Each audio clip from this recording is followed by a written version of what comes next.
сіздер Нобелев атындағы Евразия ұлттық университетінде 7-ші Астана экономикалық форумының аясында дәстүрге айналған Нобель сыйлығы иегерлерінің дәрісін тыңдау үстіндесіздер.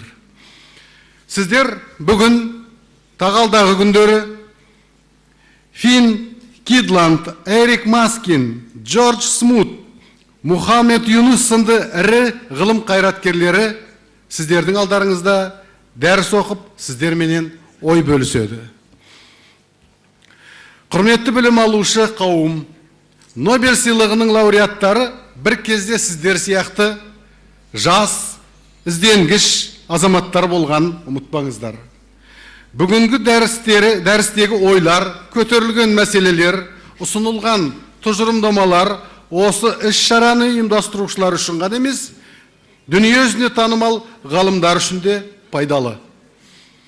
Құрметті дәріске қатысушылар, елбасымыз әрқашан әлемнің игі жақсыларынан үйреніңдер, бай тәжірибесінен тағылым алыңдар дейді. Осы үмітті ақтау үшін сіздер үнемі ғылыми ізденіс жолында болуларыңыз, алынған ақпаратты біліктілікпен пайдалана білулеріңіз және білімдеріңізді жетілдіре түсулеріңіз еліміз үшін ғана емес, өздеріңіз үшін де міндет. Мемлекетіміздің өндірістік инновациялық дамуын жалғастыру, қол жеткізген жетістіктерімізді нығайта түсу, отан тәуелсіздігін жас ұрпаққа лайықты тапсыру біліммен келеді. Біліммен жүреді, біліммен өрістейді. Сондықтан да сөз сіздердің алдарыңызда лекция оқу үшін оңтайлы механизмдар теориясының негізін жасағаны үшін 2007 жылғы Нобель сыйлығының экономика бойынша лауреаты Гумилев атындағы Евразия ұлттық университетінің құрметті профессоры Эрик Маскин мырзаға беріледі. Good afternoon, and I apologize for the delay. We were trying to get this PowerPoint presentation up on the screen, and it looks as though it's worked. So it's a great pleasure for me to be back here in Astana and also at the university. I had the opportunity to visit 2 years ago on my first visits. And on that occasion, I was privileged to join your university as a honorary professor. Today, I'd like to talk a little bit about a subject which has occupied me for a lot of my career, and that's the theory of mechanism design. Now, you may not know what mechanism design is. So what I'll try to do this afternoon is first to give you a very short definition, a one-paragraph definition. But if you're like me, definitions don't mean very much, and so immediately after the definition, I will go to a few examples. And I think through the examples, you will have some feeling for what I've been spending my career on. But anyway, the definition of mechanism design is that it's the engineering. I like to think of it as the engineering part of economics. In a lot of economic theory,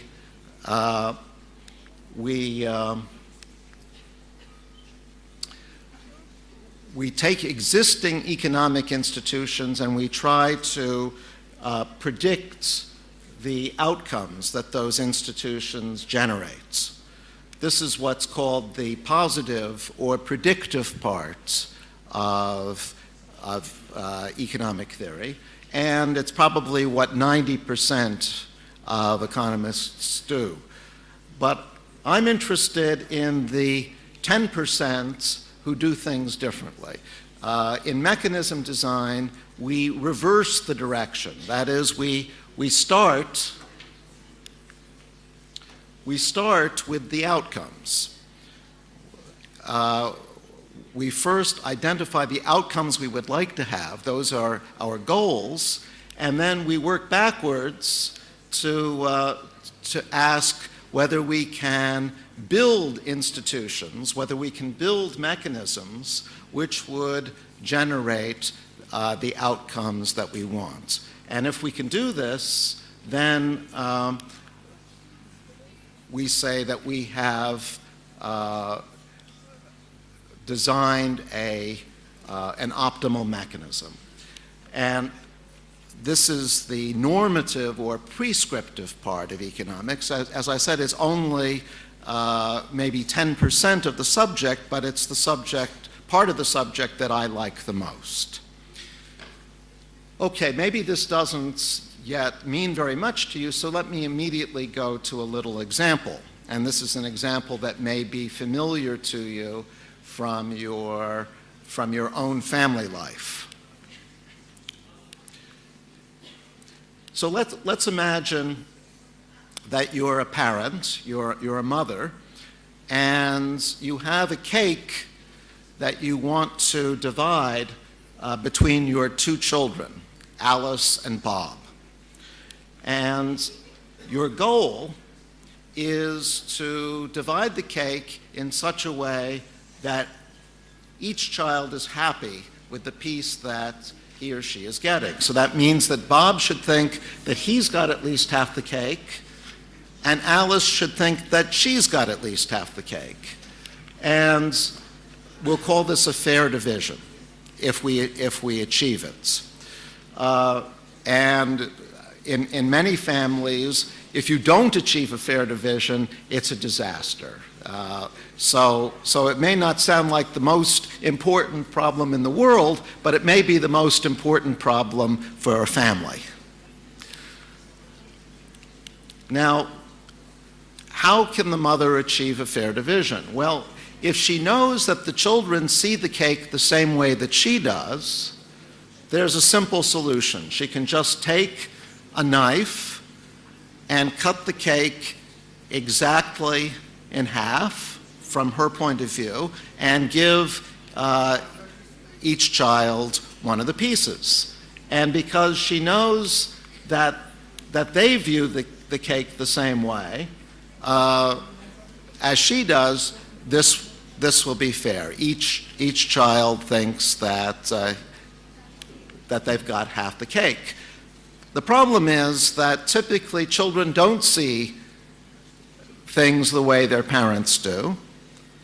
In fact, that's probably the way it works in most families. Children don't view the world the same way their parents do. So the mother may think that she's cut the cake exactly in half, but Bob might think that Alice's piece is bigger. And probably Alice thinks that Bob's piece is bigger. So that's the problem. The mother wants to achieve a fair division, but she doesn't have enough information to accomplish this on her own. In effect, she doesn't know which division is fair. So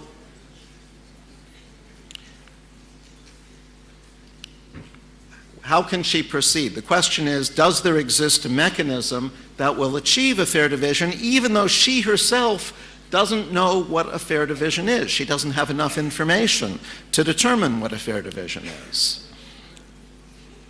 Well, it turns out that this is a very old problem. It's literally thousands of years old. It's described in the Old Testament of the Bible, where Lot and Abraham are dividing grazing land between them, and they want to divide it in a fair way. And just as the Bible describes the problem, it also provides a solution. And the way that the solution works is that one of the children, say Bob, should cut the cake. So Bob divides the cake in two, and the other child, Alice, chooses the piece that she takes for herself, and then Bob gets the other one.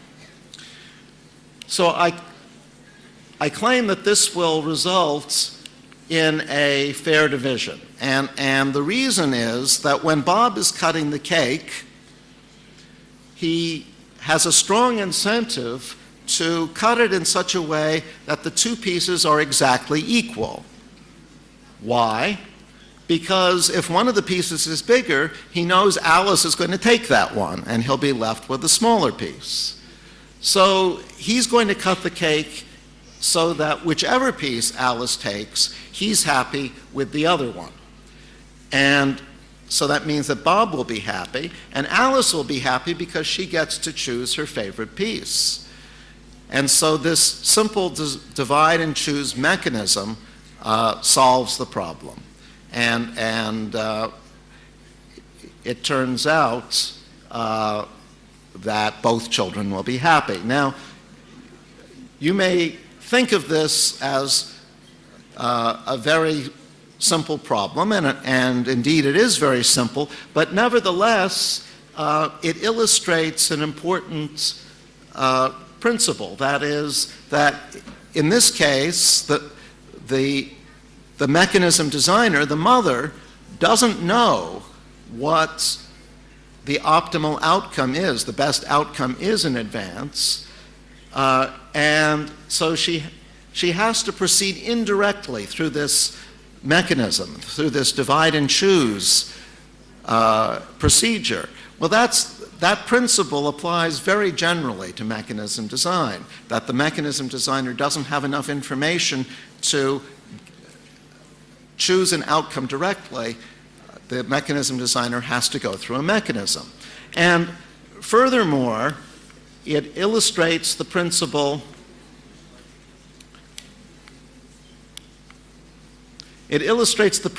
that the goals of the participants, Alice and Bob, might be entirely different from the mechanism designer's goals. The mechanism designer, the mother, wants to achieve a fair division. Alice and Bob don't care about a fair division, they just want more cake.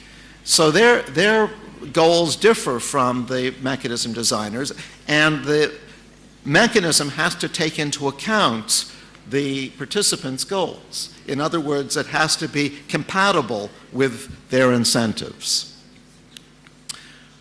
Okay, so that's my first example. Let me move on to a slightly more complicated example, and this really is an important problem on a global scale. It's the problem of privatizing the radio spectrum. These days, all of us have mobile phones or other modern miracles that were made possible by a revolution that occurred about 20 years ago, when many governments around the world transferred the right to transmit signals on the radio frequencies from the public sector to the private sector. So it used to be that governments controlled the radio spectrum, the right to transmit on large bands of radio frequencies. Today, much of that radio spectrum has been assigned to private companies, to private telecom companies, and that's what's made the telecommunications revolution possible. So I want to look at a simple example of taking a radio spectrum license and transferring it from the government to one of several telecom companies that are interested in that license. Let's imagine that the goal of the government is to put the license into the hands of the company that values it the most. This would be the most efficient outcome. When we're assigning valuable resources like telecom licenses to companies, we want to make sure that those resources are valued by the companies that are getting them. That's what economists mean by efficiency. So the telecom company that values the license the most should get it. The problem is that the government doesn't know which company values the license the most. Just as in the cake example, it doesn't know the best outcome. So what can it do? Well, the simplest thing it might do would be just to ask each company, how much do you value the license? The problem is that that mechanism is not likely to work very well, because if a company understands that its chance of getting the license is higher if it quotes a higher figure, well, then it has an incentive to exaggerate. All of the companies are going to exaggerate their values, and the government will have no idea which company actually does have the highest value. So this simple mechanism is not going to work very well. Well, the government could use a slightly more sophisticated mechanism. It could have the companies bid for the license. So imagine that each company makes a bid.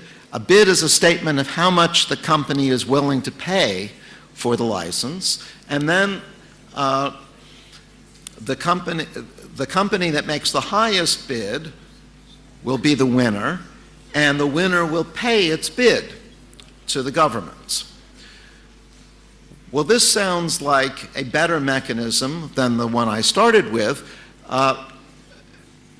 It will certainly rule out exaggeration. If the license is worth $10 million to me, I'm not going to bid more than $10 million, because if I do and I win, I'm going to overpay. I'm going to pay more than the license is worth to me. So this mechanism will stop companies from exaggerating, but the problem is that now they have an incentive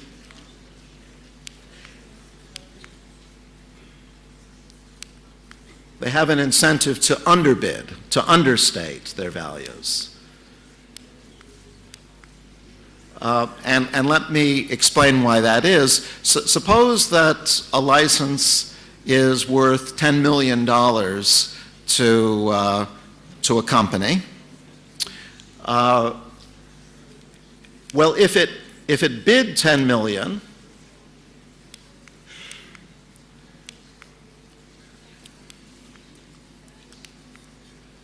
I'm having some trouble with the clicker.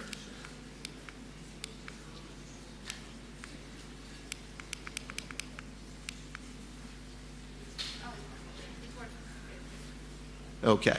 If the company bid $10 million and it won, it would be getting something worth $10 million, but it would be paying $10 million, and so its net gain would be zero. It might as well have not bothered to participate in the first place. So the company is not going to bid $10 million. It's going to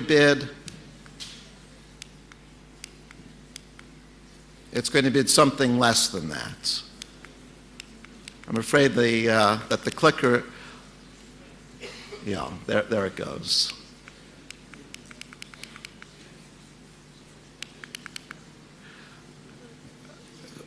So the company is going to bid something like $8 million or $7 million. It's going to underbid, so that if it wins, it will make a positive profit. But if all bidders are underbidding, then once again there's no guarantee that the company that really does value the license the most will get it. And so this mechanism won't work either. So what is the solution? Turns out that the solution is very simple, but extremely clever. And this solution was discovered about 50 years ago by an economist named William Vickrey. It's a very simple but very powerful idea, and it's an idea that has been used in privatizing the radio spectrum. This idea has made a big difference in the real world. And here's how it works. Once again, every company makes a bid for the license, and once again, the winner is the company that makes the highest bid. But now, instead of paying its own bid, the winner pays the second highest bid. So, for example, if there are 3 bidders and one of them bids, once again, I'm having a little trouble with the clicker. One of them bids 10 million and another bids 8 million and a third bids 5 million. Well, the winner will be the company that bid 10 million because that's the highest bid, but it will pay 8 million because that's the second highest bid. So that's how the mechanism works. Those are the rules of the mechanism. And now let's see why it succeeds in allocating the license to the right company. Well, notice that now companies don't have an incentive to understate anymore because they don't pay their bids anyway.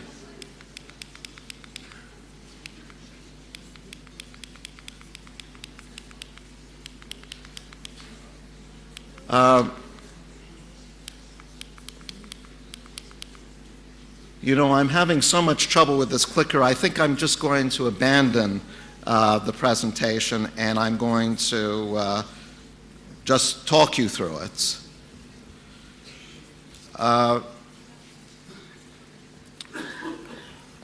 So,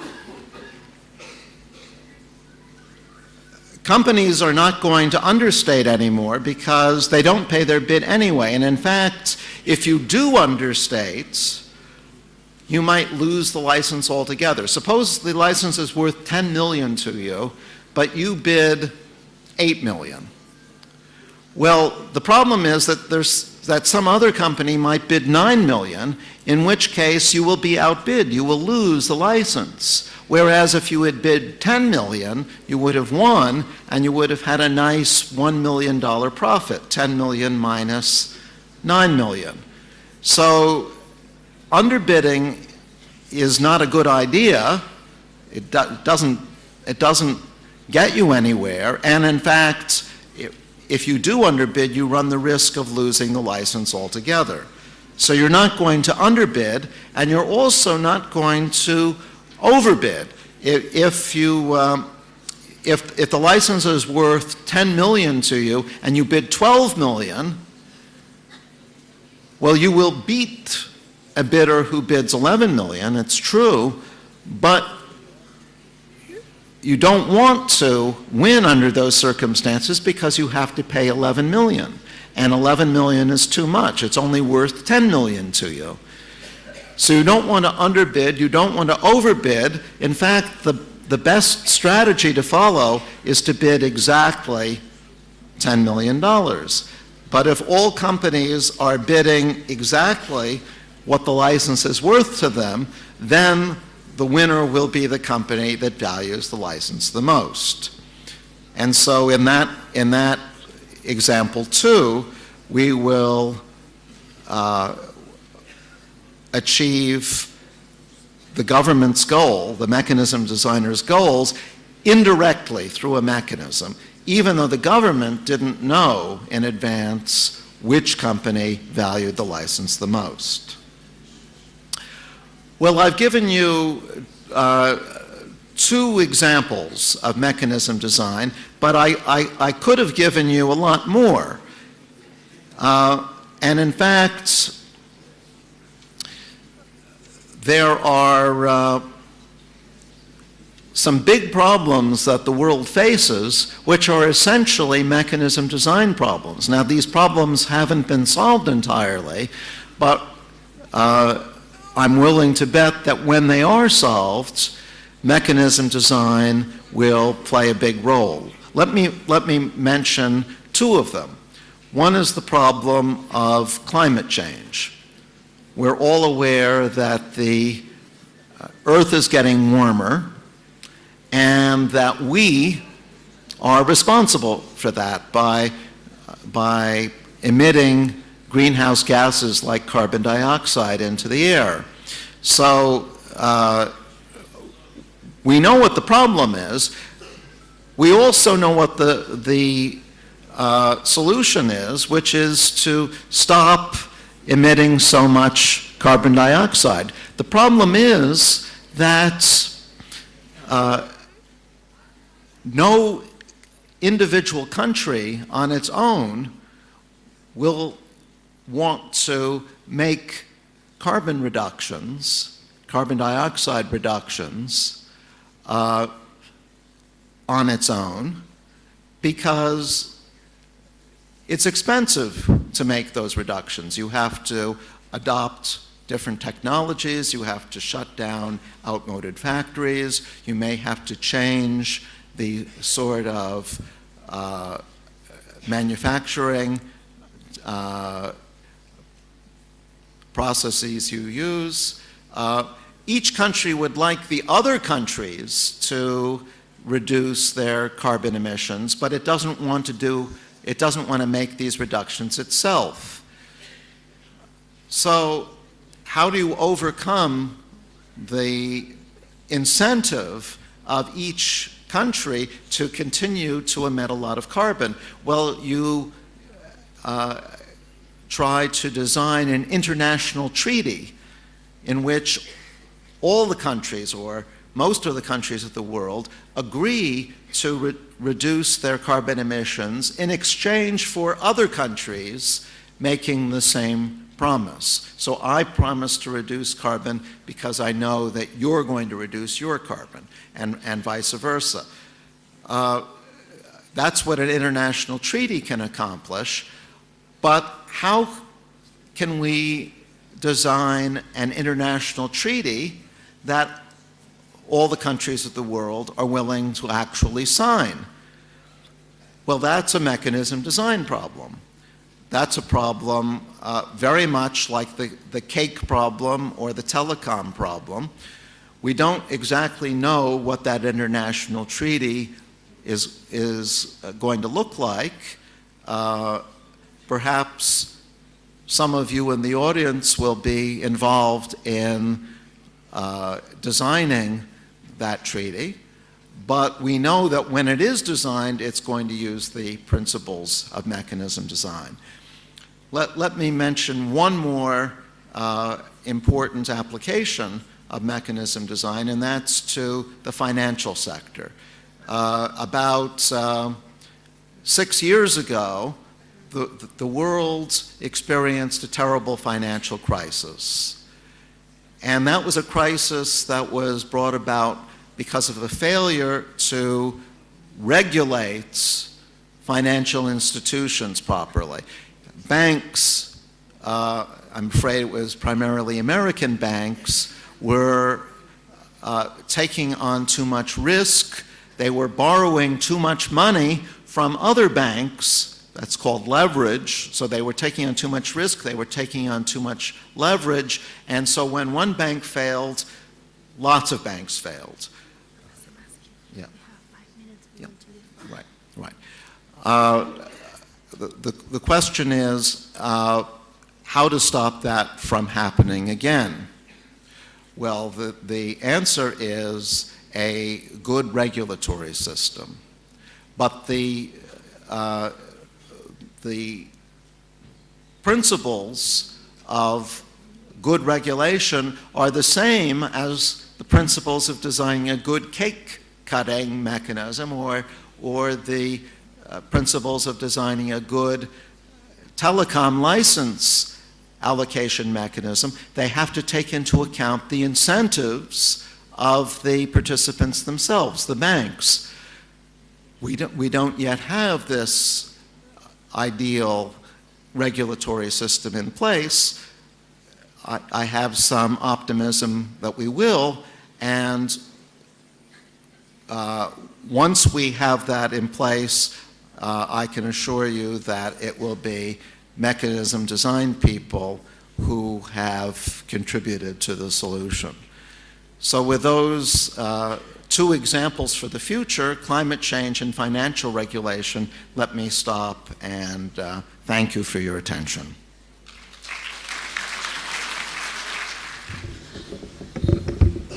Добрый день, меня зовут Сайлау Вайолым, я студентка 3-го курса экономического факультета, специальность экономика. У меня к вам вопрос, господин Эрик. Какие оптимальные выходы вы видите из мирового экономического кризиса? Спасибо. Because of the initial financial crisis, the world got into a very deep recession. And not all countries have managed to recover from that recession yet. In fact, some countries, particularly in Europe, are still deep in recession. It looks as though the Russian economy may be going back into recession. I think the way that you deal with recession is the way that the economist Keynes, John Maynard Keynes, said we should deal with any sort of depression. He was writing about the Great Depression of the 1930s, which is to try to raise government spending and raise consumer demand to stimulate the economy, to get it back into action again. That is a path which some countries have taken. The United States has taken it to some extent. China took it to some extent. Those two countries are out of recession, but that lesson of Keynes was forgotten about, sadly, in much of Europe, and consequently, they are still suffering from recession. So stimulating demand, stimulating government spending is one way forward. Thank you so much for your response. So next, we would like to have a student from Bukit of Karaganda State University. We have as well. Could you please go?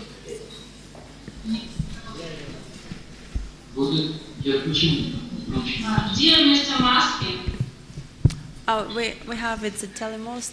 We have a professor, student here. Dear Mr. Maskin, it's a pleasure for Karaganda State University to see you and to listen your lecture. Let me ask what is the scope of information asymmetry in the current market environment, and what mechanisms allow to overcome or reduce it? Thank you very much.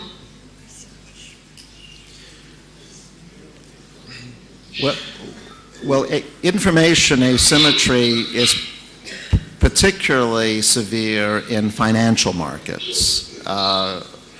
So if I'm an investor and you're a bank who wants to make a loan and possibly invest in my project, you don't know as much about that project as I do. And this is a fundamental difficulty in financial markets that one side, usually the entrepreneur, knows more than the other side, the lender. And for that reason, financial markets are especially risky. Well, how do we try to manage those risks? This gets back to the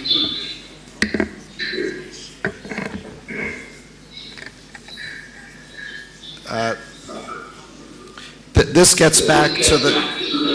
Sorry, we're getting too much feedback.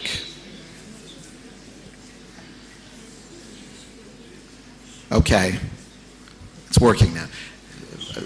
This gets back to what I said at the conclusion of my lecture, which is that financial regulation is essential. Financial regulation is important for limiting the effect of asymmetric information in financial markets. Thank you so much.